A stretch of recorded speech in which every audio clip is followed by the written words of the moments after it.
complete. Alhamdulillah, I'm so proud. And she chose to the hijab. And subhanAllah, yesterday, day before yesterday, she got killed with her brother. Wow.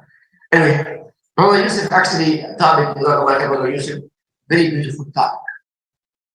In fact, suddenly Biden still alive, right? I don't know. So Biden suddenly in physical form anyway. Yeah, suddenly he is in occupied land Palestine. He occupied, he's giving attention. Do not say Israel not a country. Who's Israel? Who's Israel in the Quran? Israel in the Quran. Who? Who the prophet of Israel? His name? Musa? No. Musa? Huh? Yaqub alayhi salam. Who's the father of Yusuf? The father of Yusuf alayhi salam. Prophet Yusuf alayhi salam. His father who?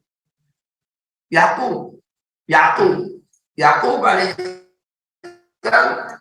And how many kids Yaqub alayhi salam have? 12 kids. 12 tribes of the Jews. 12 tribes of the Jews. One of them Yusuf alayhi salam.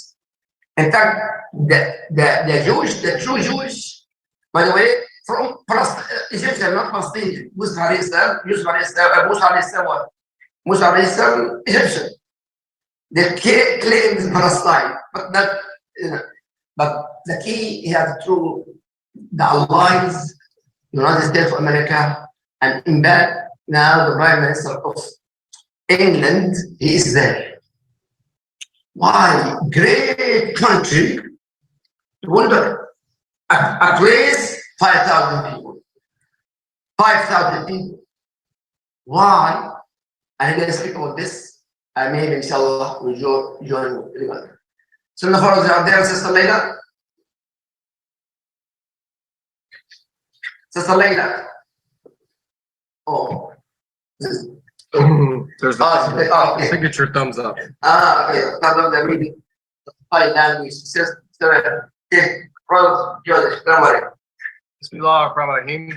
I ask Allah tonight for clarity of thought, to be precise and be as informative as I need to be. Your voice is a little more clear. Okay, is that good? Yes. Yaman. Of course, salam alaikum to our distinguished brothers here in the masjid today, as well as the brothers and sisters who are watching from all around the world. Last time I was here, we had a little bit of a happy talk. We talked about salah, and we talked about hidden meanings and hidden secrets of the salah. Anyone who didn't see that, it's on Sunnahfollowers Facebook page. I recommend anyone watch it and do the research on your own of some things that we covered. But since that time, a lot happened. In fact, it was the next day. It was the next morning. I was waking up to take my kids to baseball games that all hell broke loose. And we have this go on all the time throughout my lifetime. Seems every 4 to 5 years, you have another attack, you have another justification, and you hear the same talking heads with the same talking points in the media that you've always heard before. Israel and its right to defend itself. Israel's America's #1 ally. You got to get the terrorists. You know, you hear this rhetoric. I'm sorry for my voice. I've been really brutally sick all week, so I'll probably get a crack in and out. Yesterday, I was kind of concerned I wouldn't be able to be here. When the Sheikh called me last night, I was like a 12-year-old boy, you know, with the voice cracking in and out. So what I hope to unpack tonight is the mystery of this relationship. Israel, America's #1 ally. We hear it all the time. I've heard it since I was a boy. It's one of the sayings that Adolf Hitler had. He said, the more of a lie, the more you repeat the lie, the more people will believe it. And you get people in lockstep. Israel's the greatest ally. Israel's the greatest ally with no analytical thinking or examining of evidence. And when you dare to challenge that in the average American's eyes, what you immediately get is condemnation. You get hostility. How dare you? Because it's almost like mom's cooking at this point. They've been hearing those things since they were toddlers. They've been hearing those things since they were 2 and 3 years old. In the churches, you're hearing those things. How dare you question that narrative? Well, tonight we're going to question that narrative. We are going to examine what an ally is And then I'm going to give historical examples, which as always, as I say in here, don't take my word for it. Everything I say is documented. Please feel free to research yourself. Fact check if you like. You will see it's all documented. We are going to see if Israel meets the criteria of an ally by the definition I think that anyone here would have of such a statement. We are going to explore the relationship between these Zionists and our federal government, our immigration policy, our domestic policies, all their different involvements, particularly in the financial sectors, and how they've been able to pull the wool over the eyes of the average person. Before we officially begin, I want to preface all of this by stating that there has been a massive amount of Jewish individuals who have stood on the side of Palestine in the last 2 weeks. We are not here to hate. We are not here to criticize them. We are not referring to those people. When I say that word, or I most likely will be saying the word Zionist, tonight, we're referring to an elite global cartel of,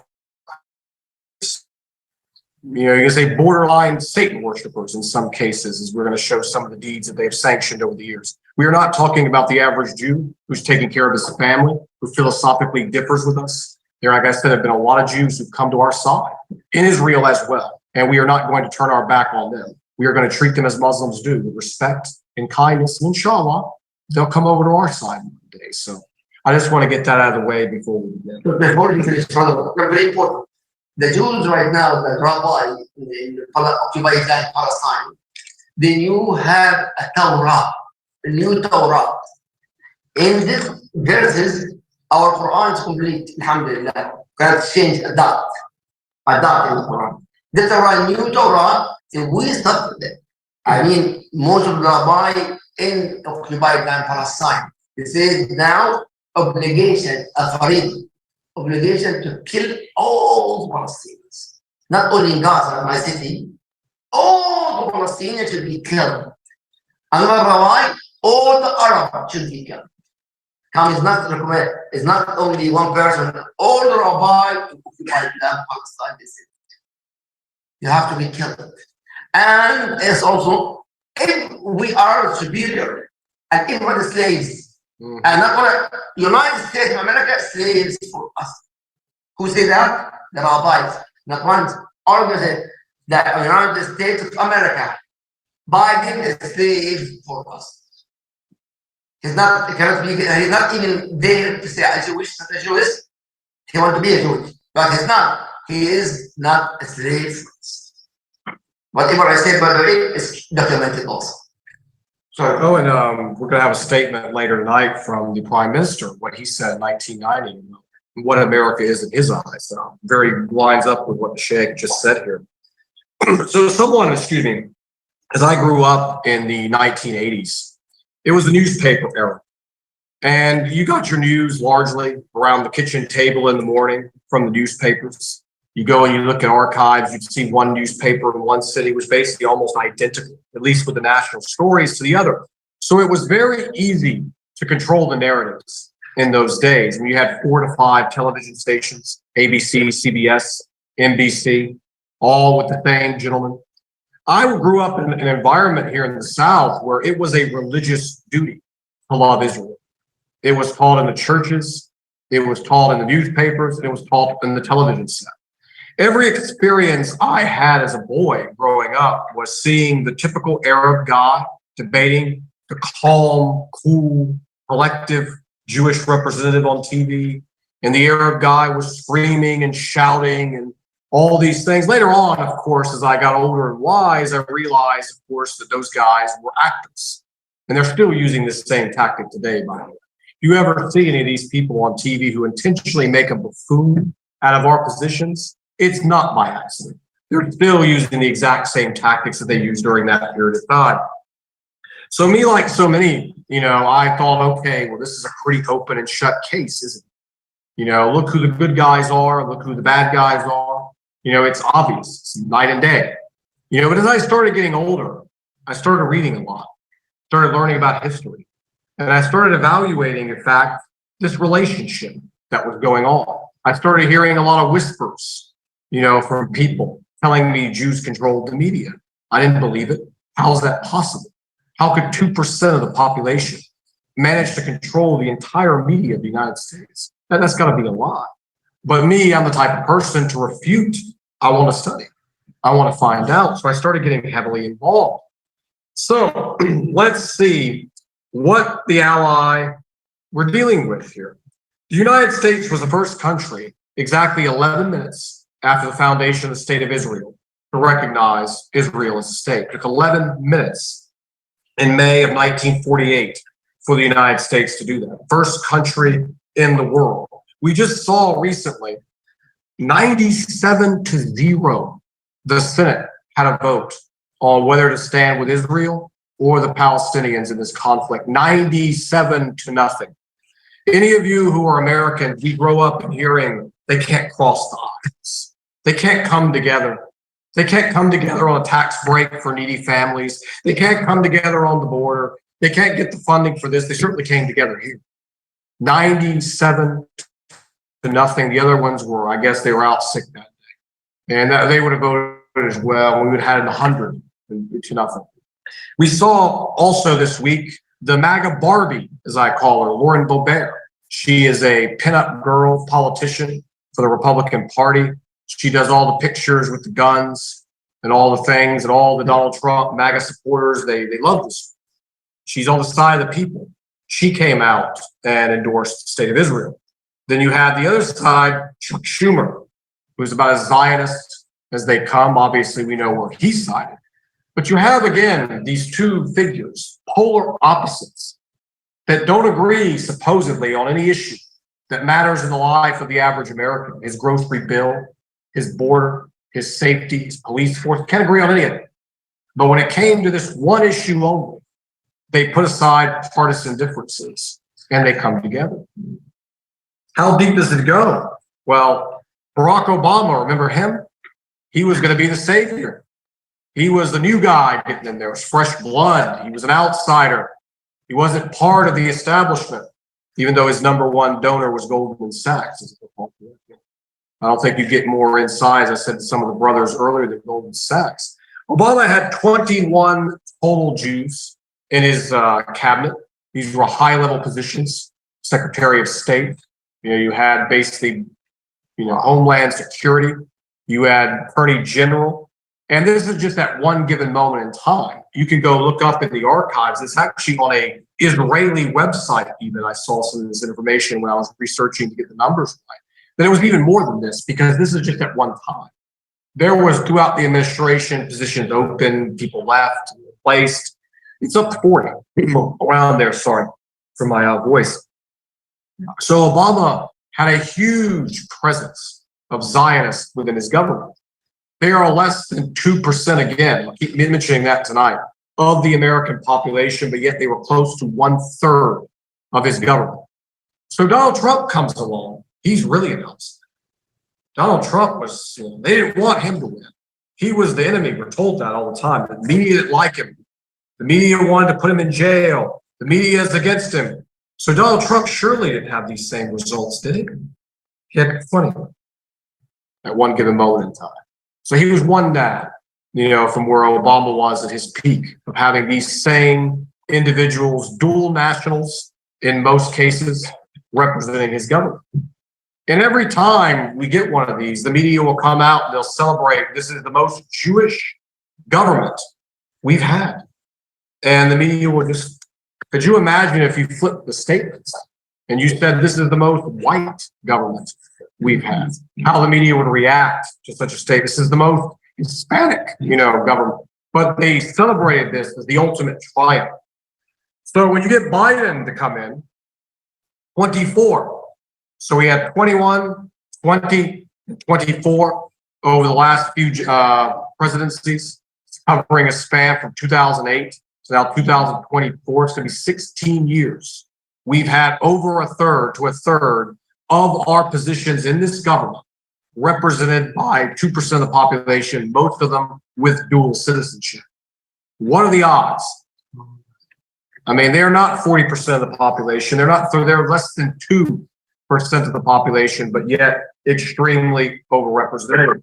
You go to your Christian circles in the evangelical movement. We have these Christians in this country. They have the mega churches. They pack tens of thousands of people, millionaires, these guys. Well, one of them recently, his name was Greg Locke, and he was a Trump MAGA, pastor. What did Greg Locke have to say about the conflict? He said basically, quote, destroy the dome, destroy it completely. And what we're going to do, build the new temple so Jesus can come back. Mm-hmm. So we have this pastor here encouraging his Christian congregation to destroy the Dome of the Rock so Jesus can, if that happens. So you have gullible audiences, out there are going to now cheer this on because that's what the pastor said. He's a holy man. This is going to bring Jesus back. So you can see again, when you look at these guys, whether in my generation, the Pat Robertson, who used to run the very anti-Islam, anti-Palestinian show called the 700 Club. This was very big in the 90s. And he would show how horrible the Palestinian people were. He used to say these people are evil, and little old Israel has a right to defend itself. Is there issues with the sound? Okay. So you had several of these, the Billy Grahams, it's all the same. And again, they don't miss a beat. There was different ones when I was growing up to the ones now, but the message is the same. You would think along the lines, because this isn't exactly something that is quoted from their scriptures. This is more of a matter of opinion, that you would have some differing opinion, but yet you don't. So you see a total unification in the majority of the Christian, unlimited, in fact, Christian support. Billions of dollars with an S on the end of that. Every year donated in annual aid. The Americans are paying extremely high prices in the grocery store. Our rents are going through the roof. Our government says we don't have enough money to secure the border, where we're letting in every single day tens of thousands of military-aged men, 18 to 35 years old, with no job skills, no experience, and a lot of times don't even speak the language. But we can't secure the border, but we can give billions to Israel. So you would think, with all this support, all this love that you're seeing, is it mutual? Are we receiving the same thing back from the Israelis? Because when you talk about an ally, you talk about someone who has your back. You talk about someone who you can count on. When the going gets rough, they're there. I used to have a friend, he's no longer with us, hopefully he's resting in peace now. Anytime at 2 a.m, he'd get out of bed to come help me if something happened. I mean, my car broke down. It's the kind of ally, kind of friend he was. So how has Israel repaid us? In 1954, we're going back here, we had a little event called the Lavon Affair. There was an Israeli intelligence agent who goes by the name of Penis. I am not lying, cannot make this up. Penis Lavon. He was an intelligence operative working in Egypt. What was the plan? Let's attack British and American schools, libraries, and movie theaters during peak times of the day to basically blame it on those crazy Muslim terrorists. The overall plan was they wanted to keep the British in Egypt. They did not want to have an independent Egypt. That's where it was going, because they were concerned about a later conflict, arising. So they were planning to kill American, British citizens, the most vulnerable of us, the ones who are complete civilians who are in movie theaters and libraries, to blame it on those bad, evil Muslims. They're committing jihad. They're blowing themselves up for Allah. Well, fortunately, Allah subhanahu wa ta'ala had other ideas. The Egyptian authorities caught these gentlemen. 2 of them were executed. 2 more of them were as accomplices, were given life sentences. Something very interesting happened at the end of this. Winston Churchill, who I was told my whole life was the best prime minister England ever had. He went together with the Jewish Congress to try to get these guys out. Here you have an intelligence agency trying to kill your ally, again, going back to that word, trying to kill your own people. And your prime minister goes down there to try to ensure they don't get executed. Fortunately, they were. But this just can kind of show you where we're going here. It's going to get a lot worse. What an ally, huh? Let's go to the USS Liberty in 1967. This is a famous story, all verified online. Some of the survivors are still alive to tell their tale. That's not what was supposed to happen. The USS Liberty was sailing in the Sinai Peninsula, standard patrol in international waters, and Israeli ships approached and attacked. The American sailors fought valiantly. In fact, in the beginning, they realized who was attacking, and they tried to say, look, we're Americans. What are you doing? The attacks proceeded. Overall, 34 killed, 171 wounded. But fortunately, Israelis don't fight too well. It's very easy to bully a Palestinian 10-year-old child and jerk him by the arm. It's very easy to bully a Palestinian girl. But how are they in actual hand-to-hand military combat with an equal combatant?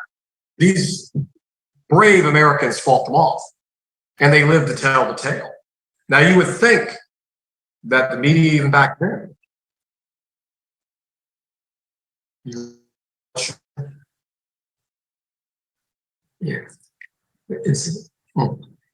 would think your greatest ally attacks your ship, neutral waters, tries to kill all your men. In fact, killed 34 of them, injures 171. That these men would have been front page news. They would have been the talk of the country. They could have made movies about how heroic they were, poised under fire, so to speak. No, it was buried. These men got a ceremony where they received medals in the basement. It was not public, a standard procedure to receive these medals of valor and medals of honor. They got it in the basement. It was not allowed to get to the public. The official Israeli story was, oops, we're sorry. We thought you were someone else. And that is not an excuse. Obviously, there was an American flag flying prominently on that ship, and those sailors defended it with their lives. It was there. What the goal was they wanted to blame this again on you know who, those Egyptian Muslim terrorists. They attacked the United States, so the United States would then go in and finish off Egypt, which would make things a lot easier, obviously, for them.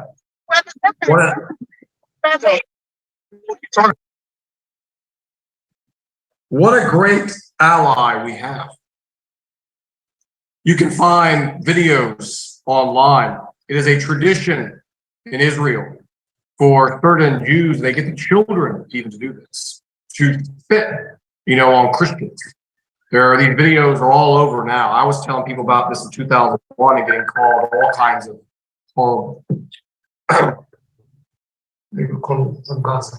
Well, you want to take the call? No. Okay, let's mute. Oops. I don't know how they call it. Yeah. Okay. Oh, sorry. Are we good? Yeah, we are good. Okay, perfect.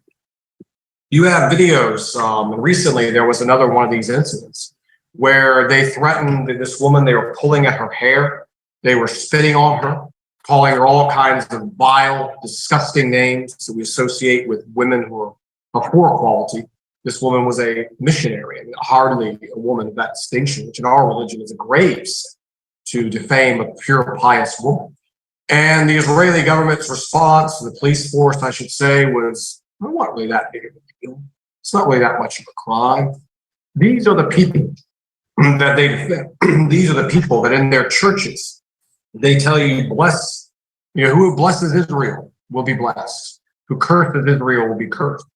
Just the other day, a church, Orthodox church, 1,000 years it stood, destroyed, 150 Palestinian Christians killed. Muslims occupied that land for almost 1,400 years. That church was there. That church stood. These guys have the land for 75 years, and the church is destroyed. And I always want to ask if any Christians ever happen to watch our videos, inshallah, ask yourself, who's the ally? So we go on. Something very important. This church actually, church and hospital. كنت أشهد المستشفى المعمداني when you newborn baby born in America, Christian, they take the child to the pool or something, baptizing. That's baptizing. That's called the hospital for that name, baptizing name. And church in Roman used to be. More than 2,000 years used to be. Yes, 1,000. I meant longer. Yeah, and suddenly they destroyed the whole hospital and the church. And not only that, our president of the United States of America, accusing Palestinians did that. I know there's no militants. Sick people and refugees, male and female, and 72% children. But still accusing Palestinians did that. Who? Our president of the United States of America. Continue. Oh, no doubt. Let's see some comments that our great ally has had to say. In fact, not just any member of our great ally, the actual Prime Minister, Benjamin Netanyahu, is the golden calf, and we will suck it dry, chop it up, sell off piece by piece until nothing is left but a welfare state that's completely dependent on us. These are the words of Benjamin Netanyahu in 1990. And if you look at what is happening today, this is exactly what is going on. All of our resources have been taken from the people. They're all privatized. We are now, Biden is trying to send $100 billion both to Ukraine. We're going to talk a little bit about Ukraine in a minute, how the whole laundering scheme works. Netanyahu is a New Yorker, he's American. He's American, he born here. He went to the army, and now that's why he's supported by the United States of America. Go ahead. So we see, what ally speaks that way? This is speaking with absolute hostility and hatred. He is saying to us exactly what they are doing. And how have they done that? Well, first, UN Resolution 3379 was released in 1977. And this is where Zionism was declared as racism. This resolution would last for 14 years until it was overturned in 1991 as being anti-Semitic. The United States, again, the great ally that it is, largely influential in overturning that designation. You have the Hart-Celler Act of 1965. So when I talked about earlier, bleeding America dry, Benjamin Netanyahu told us in his own words. What was the Hart-Celler Immigration Act of 1965? It was where they changed the immigration policy of the United States forever. Led by Zionists, heavy amount of money, and sellout politicians in Washington, they were successfully able to open up the floodgates of this country, bringing in unlimited amounts of unvetted immigrants. The policy before was a merit-based immigration system. If you had skills, we'll take you. If you were a loser who had nothing to offer but crime, drugs, and gangs, you were not allowed in here. It was that simple. Now we have fentanyl pouring in across our borders, crack cocaine, methamphetamines, every single day pouring into our communities, being mixed in with candies for children, killing people. You can look up the fentanyl deaths, it's through the roof. Every year it goes up and up because we have an uncontrolled border. We know who to thank. Again, our great ally who opened the floodgates. We are now taking care of so many illegals in New York City that they had to release a statement yesterday that we're going to be broke in a matter of a month if this continues. We're having to house these people in Airbnbs because we don't have the infrastructure. No society can take an influx of this many people this quickly. People who don't speak the language, who are not trying to fit in, who don't want to be a part of the culture. You are seeing New York City being absolutely destroyed by this. Ben Shapiro, in fact, if you've ever seen this gentleman, he is a famous Jewish pundit, hero of the conservative movement, recently said that they should kill all the Palestinians. These people are all terrorists. Even the child, he'll grow up to be one. So let's take care of them, all of them. But then what did Ben Shapiro say the next week? He said the American government should do their part and take as many Palestinian refugees as possible. So if they're terrorists, Mr. Ben Shapiro, on one hand, they're all worthy of genocide, but then you're telling your greatest ally they should take them in? That's a major contradiction. And it only makes sense if you know their plans. They want the Gazans out. They want the Palestinians out. They want us to pay for it, and they want to expand the land. That's why they're doing what they're doing now. That's why they're blowing up the mosques and the churches. They're leveling the land because they're going to build it back up. The plan is to send the Palestinians to Europe and the United States and make us pay for it, put our taxpayers further and further in debt for their war crimes. Greater Israel, all the way to the Tigris and Euphrates with the blue stripes symbolized on the flag. Expanding all through, northern Saudi Arabia, all the way into Iraq and what they believe is their other ancient homeland of Babylon. The extra thing, I can go into that one as well. Some of their other war crimes, we're not unique. They don't just love us to do these things. We can go back and look at a couple other societies, some of the major war crimes that this outfit has committed in the last 100 years. 3,900 tons of explosives were dropped on the city of Dresden in 1945 at the end of World War II. People were burned alive like an inferno of firebombs. The war was over. The Russians had broke, into Germany. Germany was collapsing. This was one of the most unreported war crimes. In fact, probably is the most unreported war crime in human history. Firebombing innocent people who were non-combatants in a war. The United States is complicit, in that action. In the communist revolution in Russia, a Jew who went by the name of Leon Trotsky, whose name was really Lev Bronstein, changed his name, partnered up with one of these Zionists, Vladimir Lenin, took the ideology of a gentleman named Mordecai Levy, who changed his name affectionately to Karl Marx. And they put numerous 20+ million white Christians in what they called the Gulag system. This is one of the biggest genocides, unreported attempted genocides in human history. The Commissars, the Bolsheviks, all the different various names, all the same people, same bloodline, same ideology, same genetics, up to 1.5 to 1.7 million. By government figures, it's higher than that, perished in these torture chambers from the time of 1930 to 1950. You don't hear about that. What a great ally. What great people America has chosen to welcome into its highest positions of government, who has chose to have this special, relationship with. So how do they do it? How has this tiny minority of people been able to achieve so much so quickly? They have one idea, one scam, if you will, that has been the most powerful in human history: paper money. Paper money has allowed them to print mountains of capital with no property behind it, no assets behind it. Let me go to a computer screen and type in 10 million and credit to my account and see what would happen. I go to jail for fraud. Let the Federal Reserve do that. They call it fractional reserve banking. They can create money out of thin air.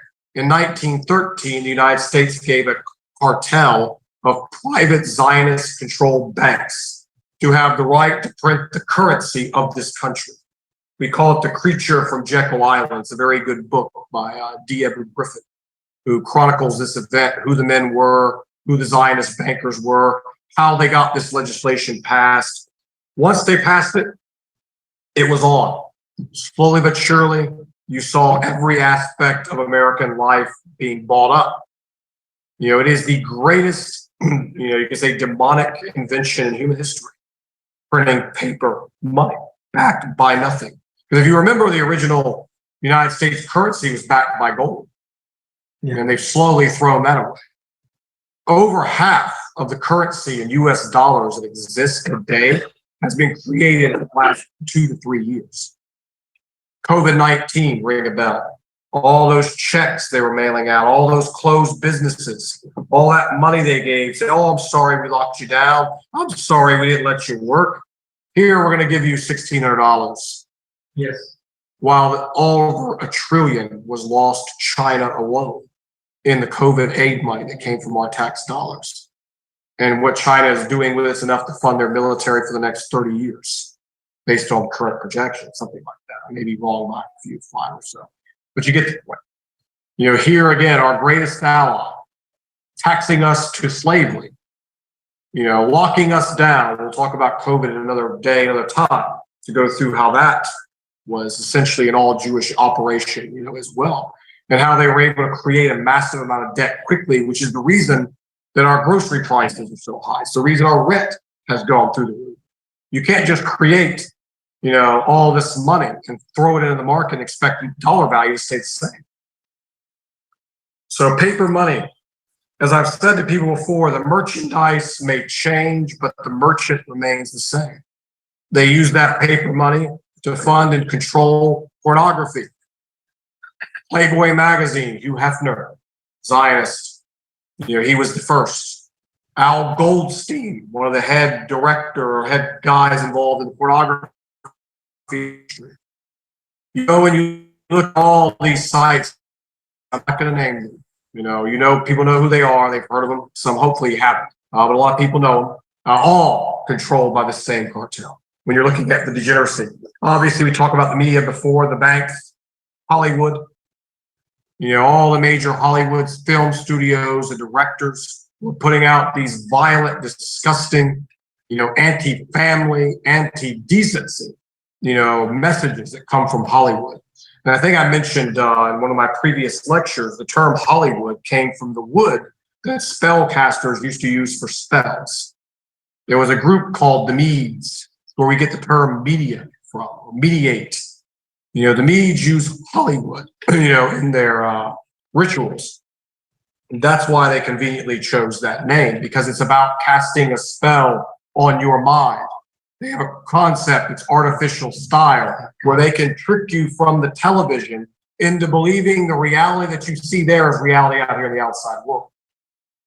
And they've done a very good job of that. Every Muslim's a terrorist. Every white person's a racist. Every black person's a criminal. You see all this, every man is stupid. That's the new one now. You know, every father is bad. You know, all the backwards reality messages that we see coming from this media. None of it's by accident. You know, I've seen the progression of this in my life. The LGBTQ, we've covered that at length here before. You look at, I highlighted in that lecture who did the first 2 transgendered surgeries, both in Europe and America, same group of people. Go and look at who the major figures in that movement are. Same group of people. Same concept of destabilizing the family, breaking us down, and ultimately population reduction being one of the big goals. BlackRock, Larry Fink, can't leave out BlackRock. BlackRock is buying up all the residential properties in the United States right now and renting them out. My rent has gone up 3 times the last 2 years. My rent didn't go up once in the previous 5. You know, we are going to be rent slaves. Home ownership, no. As Klaus Schwab in his World Economic Forum said, you'll own nothing and you'll be happy. And we're well on our way. BlackRock, again, I named the gentleman who runs that organization. BlackRock is so powerful that they buy up so much shares in the corporations that they're able to dictate the agendas of these corporations. We saw a classic example of these techniques in the FTX crypto scam, where a Zionist who went by the name of Sam Bankman, can't make this up again, Bankman-Fried. Mr. Bankman-Fried, connected to all the insiders in Washington, connected to the intelligence community through his family, created a crypto exchange. He created his own cryptocurrency known as FTT tokens. FTT were basically numbers on a computer screen.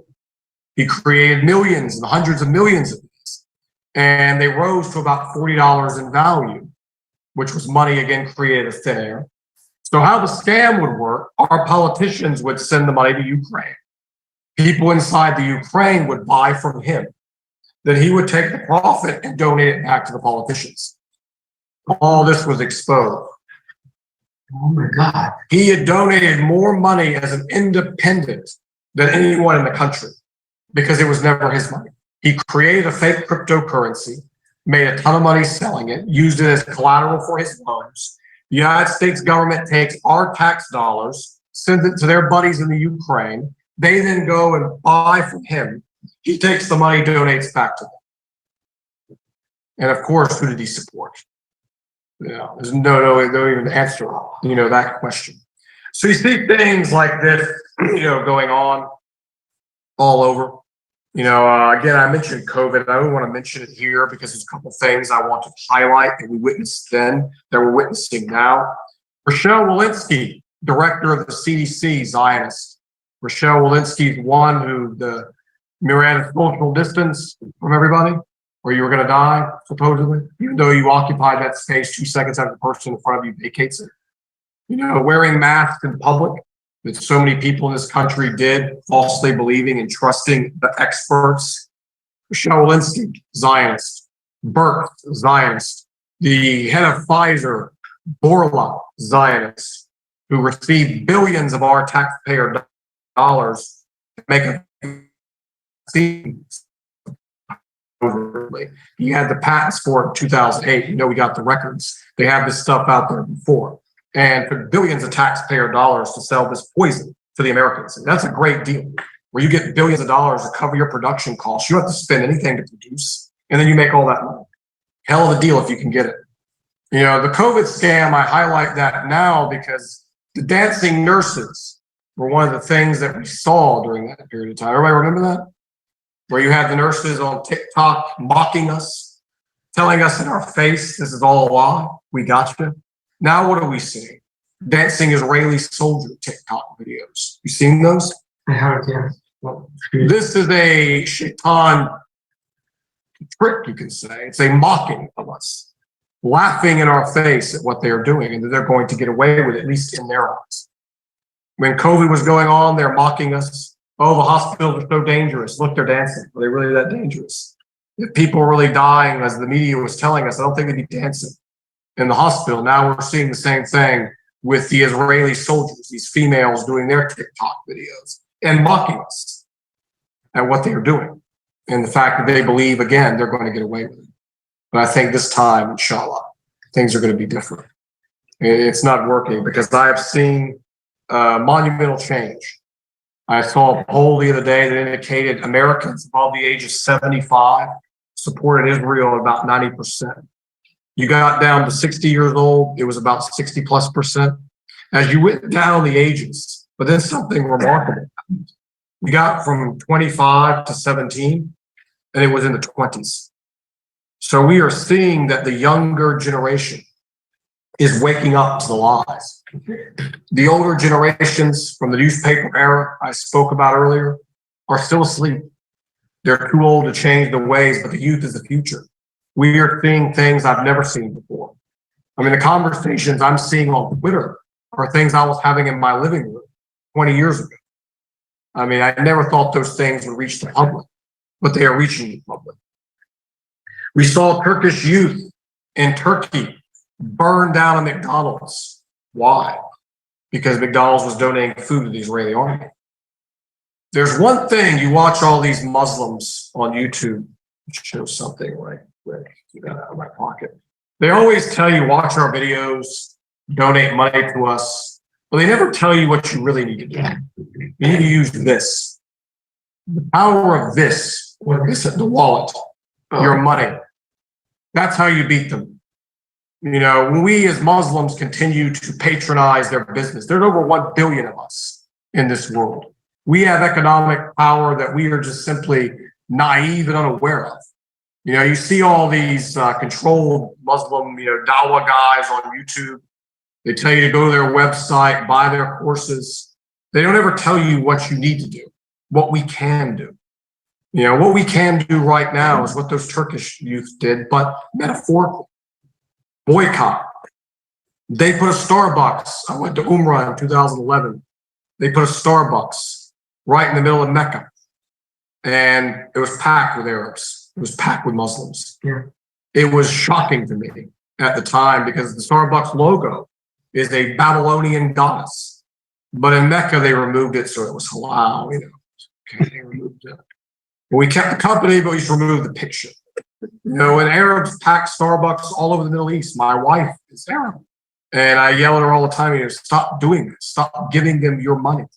We need to go, and I want to do a lecture called Controlling Our Islamic Dollars, where I'm going to have more time to outline the major companies as well as the small ones that we need to avoid doing business with, because these companies are aiding and abetting our own destruction. Morally, yes, socially, psychologically, they are aiding and abetting our destruction. They're anti-Islam, they're anti-family, they're anti-everything that we stand for. And that, to me, right now, as people ask me, what can we do? You know, obviously, I can't go and fight myself. I can't go show up in Palestine and make a difference. It's not even easy for us even to get in there. There are sometimes different forms that we can do, different things that we can do within our own lives at that moment in time. Being selective about where we invest and where we spend our money. Because I guarantee you, if 1 billion Muslims, we come together and we start saying enough is enough because our dollars are not going there anymore, the whole system would collapse. Okay. You got anything you want to add? No. Question. I want to make a statement. I believe it's 2 billion Muslims around the world. Oh, yeah, I don't have the exact numbers. How many Muslims in the world? 2 billion. 2 billion, yes. 2 billion Muslims in the world. And in America, how many Muslims in America? The majority, by the way, most Christian and Muslim in America. So, well, inshallah, this topic is very important topic for everyone. And actually, before Brother Yusuf came in the morning, we discussed many things. And especially now, we have to understand the reality about those people. You know, what's happening in Gaza Strip. If what's happening in 1948 migrate from Palestine to Jordan to Lebanon, here all over the world, then they have the intention now to do the same thing. And unfortunately, the corrupted person, Sisi, the president of Egypt, he said, no, not here, go anywhere else. By the way, the Egyptian, the Jewish army, around 2 million people. The Egyptian army, by the way, the Egyptian army more than 10 millions soldiers in Egypt. But this and airplanes and tanks are huge army in the Middle East. But this the army, Egyptian army is nothing. Like a feather, nothing. I have experience with them big time. When I was in university, I was in the army, Egyptian army. I found out they have absolutely nothing, unfortunately.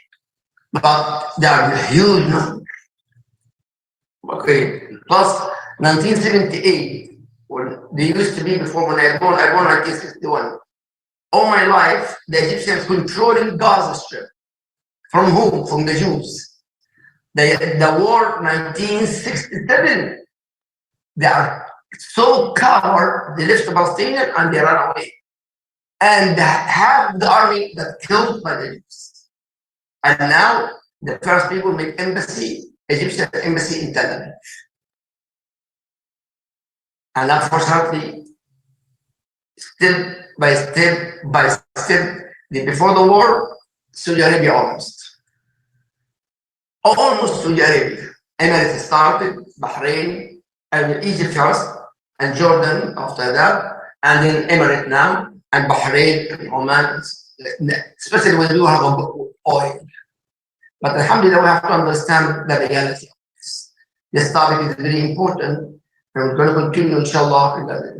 When it is a question now, Sunnahfollowers, if you have a question, Sister Leila, tell us about the question because the time we have 10 minutes, inshallah, left. Also here, if you have a question, let us know, inshallah. Yes, bro. I just want to add something. You mentioned Obama, and Obama had more vote and he was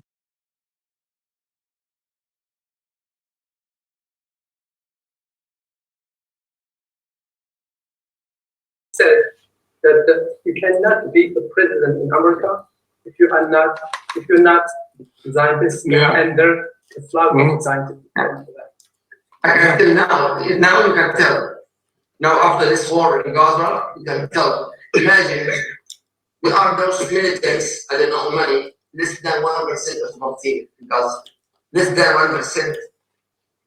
United States of America Army, France Army, German Army, England Army, and Italy Army. 5 armies to support those what? Around 30,000 people. Imagine that. Imagine this. But I hope, yes, I felt similar. My family got shahada. And my family, normally if somebody died, they were sorry. You know, my family was my family was what? When we have wedding, we say, oh, happy. They are happy because we have a shaheed in our family. My niece, my niece actually, two days before the war, she got killed. Two days, Mira, soon I'm coming to see you. Soon I'm coming to see you. This month here, I'm going to vacation 1 month and see you. What is it? Khali is my uncle, which is my niece. So Khali, I think going to see me in the Jannah. She prepared herself to die. And she got shahada 2 days ago. And her brother next to her. He actually hold her brother. Hold his sister, both of them got killed. And the older son, Muhammad, got his right arm and left leg also. And baby Zakaria also in the hospital, 2 years old. And his father got killed, and his mother. All in my family. And 1 week, my cousin. And not only that, the number was 3,800 got shahada. Right? I just want to conclude, I said 20,000 got injured, 23,000 got injured. Today, after the Khutbah Jum'ah, 7 people got shahada in our state, in Gaza State. And by the way, this money, we support the government with our tax. This money for our own tax.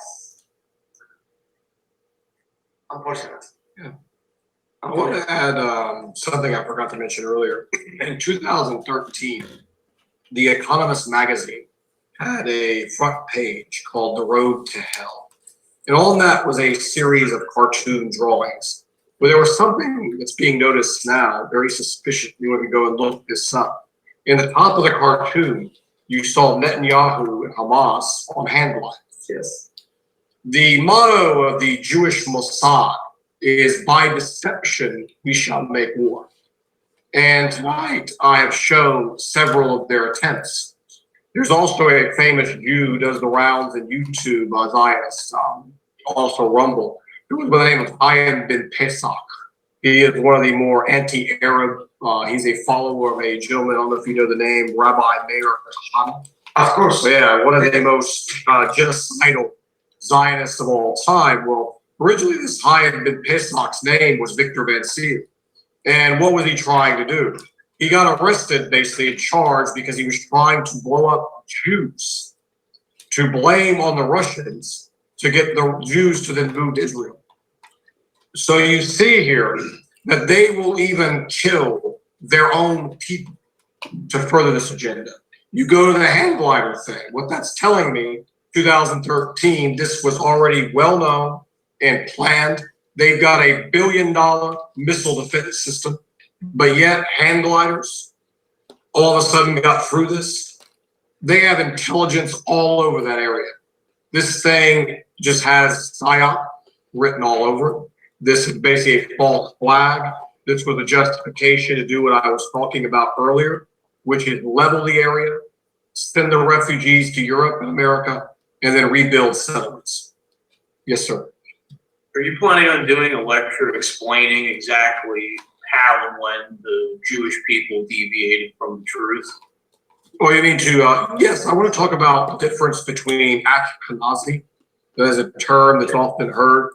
And a lot of times I know that some of these Muslims work for them when I see them use the term European Jews, they're not European Jews. These Jews are Khazars. This is a northern Turkish at the foot of the Caucasus Mountains. I could do a breakdown eventually, what they call the 13th tribe. Most of the Jews in Israel are Ashkenazi Jews. They go by this designation. But They are not biblical. sorry, we have to distinguish very important. Distinguish our many Jewish and Zionism. After we finish here, I have pictures with Rabbi in Texas, in Iowa, Rabbi. In fact, until now, the war started, the Rabbi called me. Said, please, make dua for us to this peace. They are against what's going on.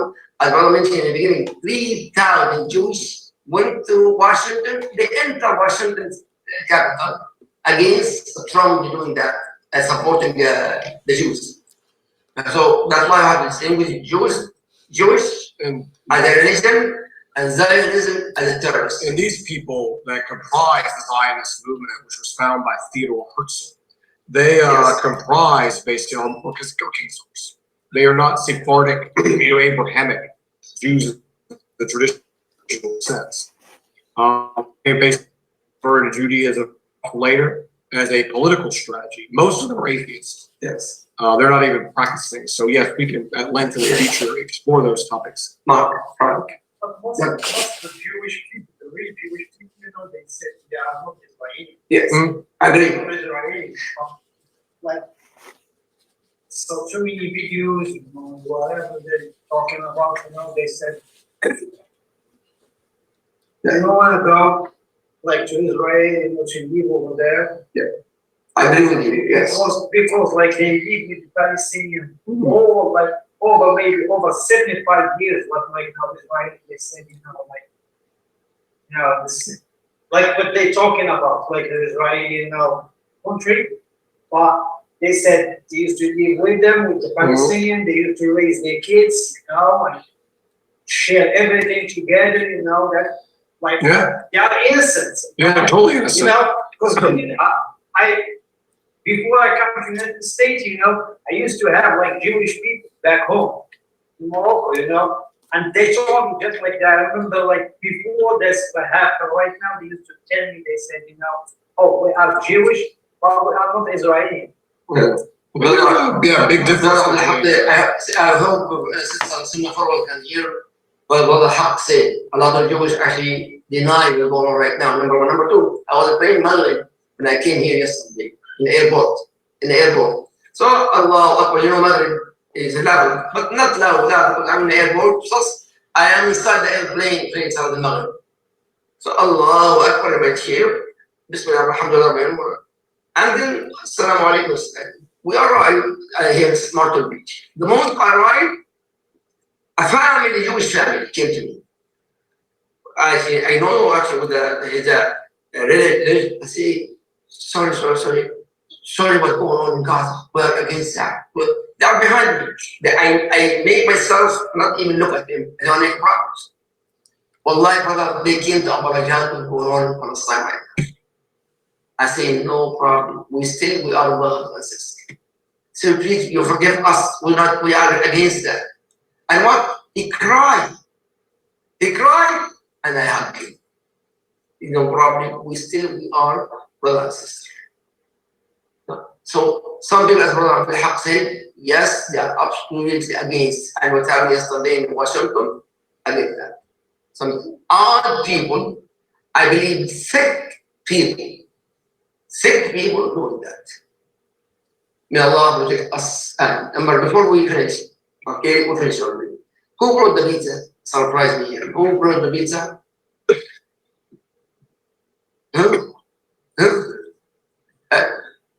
Oh, takbir!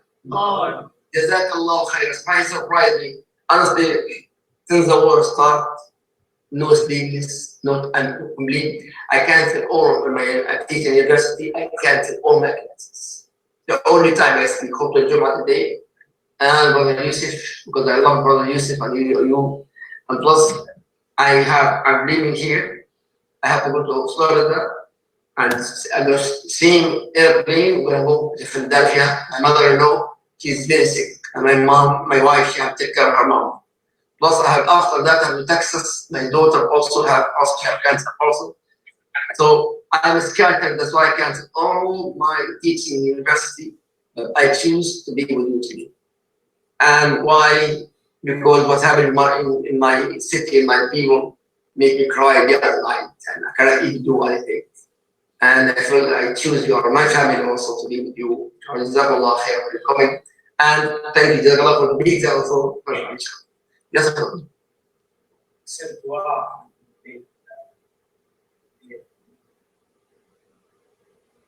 What we can do. I mentioned that the Jum'ah today. Yes, thank you, and Jazakallah. That's very important. What we should do is at least to speak. Try trust and fundraise or something like We cannot make now. A lot of brothers, so they ask me to send money. I say no money now because I don't know. I can't carry the money. It's number one. And plus, no way Jose to send any money to them. Yeah. Normally, I send money to my family. Almost every week. Some people give me money, small money for us. I send them. My brother over there, I have 5 lists that they have family there. They distribute that in after Jum'ah, asked me to do so. Honestly, I would love to do that, but they're not allowed to send any money for them. Some of the organizations, big organizations, they started collecting money. They collected, correct, but with all my respect, I don't accept that period. Why? Because there's no way impossible to send one single thing. I think this is for the future. They're Yes, there are some brothers for future, but it must be a question. Do you think I will die or I will live? I'm clearly to leave the masjid. Do you think I'm still alive? That's why I refuse. Because I get the money, I'm going to distribute the money. It's going to job, yes. But now the money gets kept. But the question here, if after the election there will be more problem for Muslims, more Muslims. If the government cash the MLFA, for example, got the money, until now, millions of dollars. They cannot even get 1 single million for years. Plus the people in charge in the organization in prison. All of them in prison. I'm talking about 20 years now in prison. And the money, I'm talking about millions. And then now cannot even give it to the Palestinians. So my advice, yes, give, not now, keep it, and I cannot carry it. And when Allah subhanahu wa ta'ala is easy for everyone, yes, give it to them, to me, to everyone, to send it to inshallah. I give you an account to my family there, have many people, and the key, this organization also, I mean, when I do me and my I don't have an organization. I have the Money Foundation, but for education. I have an organization. I'm director for the Money Foundation. I'm director. We give the money and send it straight to my brother or my sister and the student. I give me $100, $100, not percentage for employees. Yeah, but make it easy, inshallah. We'll discuss it there, inshallah. Okay, we'll have no question now. Sunnahfollowers have a question because we have to finish, inshallah. Sunnahfollowers. Now, one of the brothers here says, thank you for such a great informative lecture. Thank you, for listening. I apologize. I'm half the man I used to be. So next week I'll be a little bit better. اللهم صل على محمد وآل محمد كما صليت على إبراهيم وآل إبراهيم في العالمين إنك حميد مجيد وبارك على محمد وآل محمد كما باركت على إبراهيم وآل إبراهيم في العالمين إنك حميد مجيد اللهم يا مقلب القلوب ثبت قلوبنا عليك اللهم اهدنا فيمن هديت وعافنا فيمن عافيت اللهم أنت الناصر انصر المستضعفين في كل مكان اللهم أنت العزيز أعز الإسلام والمسلمين اللهم أعز الإسلام والمسلمين واهد الظالمين وخرج السالمين آمين آمين آمين سبحانك اللهم وبحمدك أشهد أن لا إله إلا أنت أستغفرك وأتوب إليك والسلام عليكم ورحمة الله وبركاته أن جزاكم الله تعالى. Sunnahfollowers, السلام عليكم.